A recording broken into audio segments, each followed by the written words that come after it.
नमस्कार दोस्तों, जय हिंद, वंदे मातरम। आप सभी का स्वागत है आपके अपने YouTube channel DS study official में। तो दोस्तों, आज के इस वीडियो में हम मध्यकालीन भारत के इतिहास का सीरीज को स्टार्ट करने जा रहे हैं। और मध्यकालीन भारत का इतिहास की सीरीज का ये फर्स्ट वीडियो है जिसमें हम लोग भारत पर अरबों का आक्रमण या भारत पर पहला मुस्लिम आक्रमण के बारे में अध्ययन करेंगे। इससे संबंधित जितने भी महत्वपूर्ण पॉइंट है उन सभी पॉइंट को हम लोग इस वीडियो में कवर करेंगे, जहां से एग्ज़ाम में प्रश्न पूछे जाते हैं और आसान भाषाओं में कहानी की तरह इस चैप्टर को पढ़ने वाले हैं। तो चलिए वीडियो को बिना देरी के शुरू करते हैं। भारत पर अरबों का आक्रमण या भारत पर मुस्लिम का आक्रमण। तो भारत में सबसे पहला मुस्लिम आक्रमण अरबों के नेतृत्व में हुआ था। भारत में सबसे पहला अगर मुस्लिम आक्रमण हुआ था तो वह अरबों ने ही किया था। अब भारत पर अरबों का आक्रमण की जानकारी हमें कहाँ से प्राप्त होता है कि भारत पर अरबों ने जो आक्रमण किया था उनकी जानकारी हमें कहाँ से प्राप्त होता है। तो देखिए, जानकारी के स्रोत भारत पर अरब आक्रमण की जानकारी के स्रोत चचनामा नामक ग्रंथ से प्राप्त होती है। यह ग्रंथ अरबी भाषा में लिखा गया है।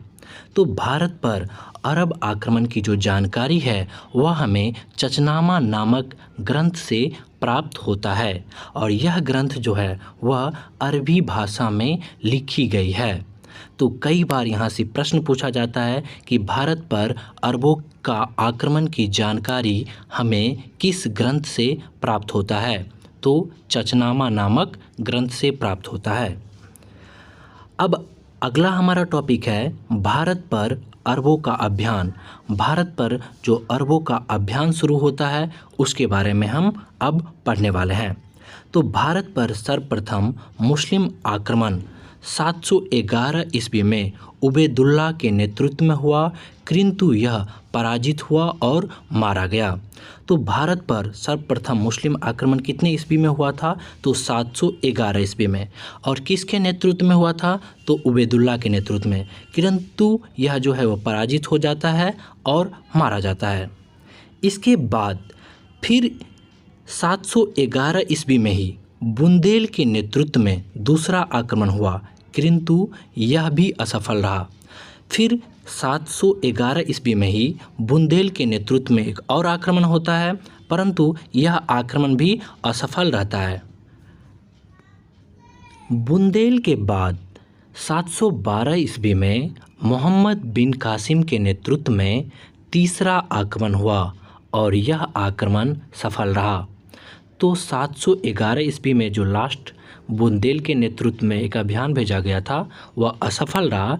इसके बाद 712 ईस्वी में मोहम्मद बिन कासिम के नेतृत्व में तीसरा आक्रमण हुआ और यह आक्रमण जो है वह सफल रहा था।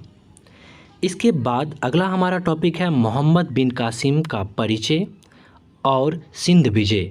तो मोहम्मद बिन कासिम का जो कुछ बैकग्राउंड है उनके बारे में अध्ययन करेंगे। फिर सिंध विजय का जो कैसे इसने सिंध पर कौन शासक था, किसके खिलाफ इसने युद्ध लड़ा, उसके बारे में जानेंगे। तो देखिए, मोहम्मद बिन कासिम ईरान के खलीफा यानी गवर्नर अल हजाज के सेनापति के साथ साथ दामाद भी था। तो मोहम्मद बिन कासिम कौन था, तो ईरान के जो खलीफा है जिसका नाम था अल हजाज, ठीक है, इसका सेनापति के साथ साथ उसका दामाद भी था। ईरान के खलीफा यानी गवर्नर, खलीफा को ही गवर्नर बोला जाता है, कौन था उस समय, अल हजाज।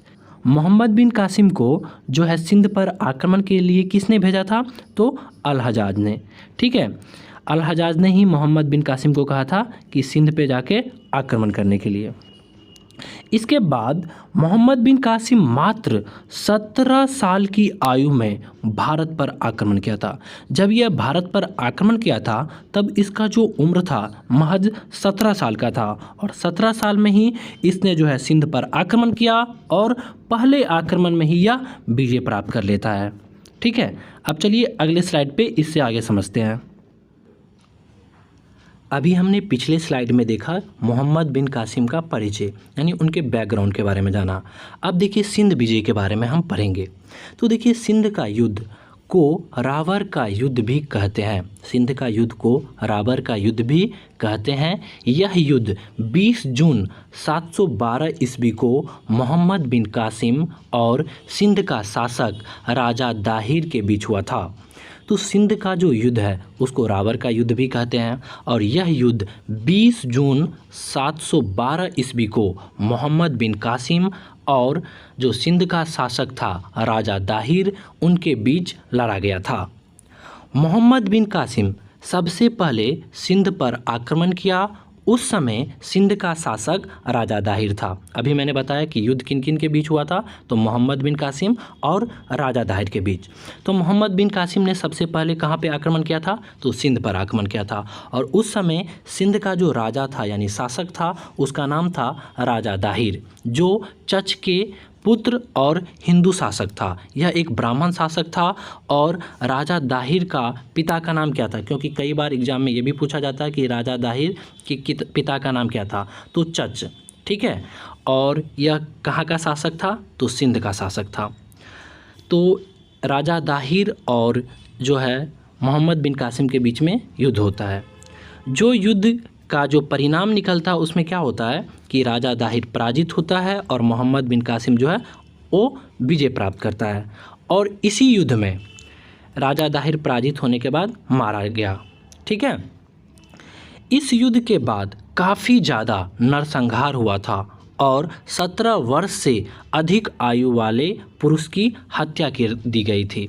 तो यह युद्ध के बाद क्या हुआ कि काफ़ी ज़्यादा नरसंहार हुआ और 17 वर्ष से अधिक आयु के जो पुरुष थे उनकी हत्या कर दी गई थी, ठीक है। चलिए अब अगले पेज पे अगला टॉपिक को समझते हैं। सिंध पर विजय प्राप्ति के बाद मोहम्मद बिन कासिम ने 713 ईस्वी में मुल्तान को जीतकर बहुत सारा धन प्राप्त किया तथा इसका नाम स्वर्ण नगर रख दिया गया। तो जब इन्होंने 712 ईस्वी में सिंध पर विजय प्राप्त कर लिया, इसके बाद मोहम्मद बिन कासिम ने 713 ईस्वी में मुल्तान को भी जीत लिया और वहाँ से काफ़ी सारा धन प्राप्त किया। धन प्राप्त करने के क्रम में उसने क्या किया कि उस नगर का नाम स्वर्ण नगर रख दिया। अब देखिए भारत पर जो अरब आक्रमण किए थे उनका उद्देश्य क्या था, क्यों वो भारत पर आक्रमण किए। तो अगला हमारा टॉपिक यही है कि अरबों का भारत पर आक्रमण का उद्देश्य, अरबों ने जो भारत पर आक्रमण किया था उनका उद्देश्य क्या था। तो सबसे पहला था साम्राज्य विस्तार करना, वह जो है वह अपना साम्राज्य को विस्तार करना चाहते थे। दूसरा कारण है धन प्राप्ति, क्योंकि भारत उस समय सोने का चिड़िया था, तो यहाँ से यह काफ़ी सारा धन प्राप्त करना चाहता था। और तीसरा जो सबसे प्रमुख कारण है वह था इस्लाम धर्म का प्रचार प्रसार करना, यानी ये अपने धर्म का प्रचार प्रसार कर रहे थे यानी फैला रहे थे। तो यह सबसे प्रमुख कारण था कि यह इस्लाम धर्म का जो है वह प्रचार प्रसार करना चाहते थे। इसके बाद अगला टॉपिक जो एग्जाम में कई बार यहाँ से प्रश्न पूछा जाता है कि अरबों के द्वारा लगाया गया जजिया कर। जजिया कर क्या होता है, यानी गैर मुसलमानों के प्रति जो कुछ कर लिया जाता है उसे ही हम जजिया कर कहते हैं। तो मोहम्मद बिन कासिम ने सबसे पहले भारत पर जजिया कर लगाया था। तो कई बार यह प्रश्न पूछा जाता है कि भारत पर सबसे पहला जजिया कर लगाने वाला व्यक्ति कौन है, तो मोहम्मद बिन कासिम, ठीक है। मोहम्मद बिन कासिम ने जो जजिया कर लगाया था उसमें उन्होंने कुछ लोगों को जो है इससे मुक्त रखा था, यानी जजिया कर से मुक्त कुछ लोगों को मोहम्मद बिन कासिम ने क्या किया था, तो जजिया कर से मुक्त रखा था। तो मोहम्मद बिन कासिम ने ब्राह्मणों को, विकलांगों को, बूढ़े को, औरतों को और बच्चों को जजिया कर से मुक्त रखा था। किस किस को रखा था, तो ब्राह्मणों को, विकलांगों को, बूढ़ों को, औरतों को और बच्चों को जजिया कर से मुक्त रखा था। किसने रखा था, तो मोहम्मद बिन कासिम ने। और मोहम्मद बिन कासिम पहला ऐसा व्यक्ति था जिन्होंने भारत में जजिया कर लगाया था, ठीक है। अब देखिए अगला हमारा टॉपिक है अरबों के आक्रमण का प्रभाव। अरब जो भारत पर आक्रमण किए तो भारत पर क्या क्या प्रभाव पड़ा, ठीक है। तो पहली बार भारत में इस्लाम का उदय हुआ। अरबों के आक्रमण के पश्चात ही भारत में पहली बार जो है इस्लाम धर्म का उदय हुआ। पहली बार भारत में जजिया कर की शुरुआत हुई। धर्म परिवर्तन की इन लोगों का यही था कारण ही कि इस्लाम धर्म का प्रचार प्रसार करना, तो यहाँ पे धर्म परिवर्तन भी काफ़ी ज़्यादा हुआ। हिंद या हिंदू शब्द का प्रयोग सबसे पहले अरब वासियों ने ही किया था। जो हिंद या हिंदू शब्द, इंडस को ये लोग हिंद या हिंदू करके पुकारते थे, तो हिंद या हिंदू शब्द का प्रयोग सबसे पहले अरब वासियों ने ही किया था। यही चल के आगे भारत का नाम हिंदुस्तान पड़ा। खजूर की खेती का प्रारंभ, खजूर की खेती का क्या हुआ, प्रारंभ हुआ, क्योंकि जो ये अरब थे वहाँ पे खजूर की खेती हुआ करता था, तो इन लोगों का ये प्रमुख जो है फल था। तो यहाँ पे भी भारत में भी कई क्षेत्रों में जो है खजूर की खेती की प्रारंभ हुई।